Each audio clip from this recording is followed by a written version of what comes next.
আসসালামু আলাইকুম, সবাই কেমন আছেন? আশা করি অনেক ভালো আছেন। দেখেন আমার বন্ধু শাকিল, বাইগনা সিয়াম, বাইগনা সানি আরো ছোট ভাই ওরা আজকে মসজিদে বিরিয়ানি দেবে দীক্ষা, সবাই আজকে মসজিদে ইফতারি খাইতে আইছে। তো আমার বাইগনা সানি মুখে আজকে অনেক হাসি, বন্ধু শাকিলেরও।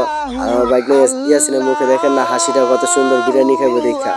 আরো অনেক লোক আইছে, নাজমুল আইছে, বড় ভাই। তো আরো রয়েছে আমার বন্ধু বেলাক সিফাত, আজকে মসজিদে বিরিয়ানি দেবো দীক্ষা, সে আজকে রোজাও রাখছে। ঠিক আছে, এছাড়া একটারও মসজিদে দেখা যায় না। আজকে বিরিয়ানি দেবো দীক্ষা, সব আইছে। तो रुको जरा सबर करो बोला धक्का बुक्की नहीं करने का 3 মাস অনাহারে থাকার পর খাবার জুটেছে মাত্র কয়েক ঘন্টা হলো, এখনো ধকল কাটিয়ে ওঠা সম্ভব হয়নি। তাই ভ্রমণ ও ক্ষুধার ক্লান্তি ভরা শরীরেই মুক্তির সন্ধানে এগিয়ে চলার চেষ্টা। এই যে মানুষগুলো দাঁড়িয়ে আছে অসহায়, নর নারী শিশু,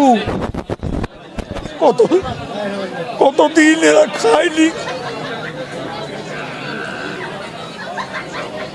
আমরা এসছি ওদের জন্য কিছু করতে। এই বৃষ্টির মধ্যে কি কষ্ট, কতদিন এরা খায়নি।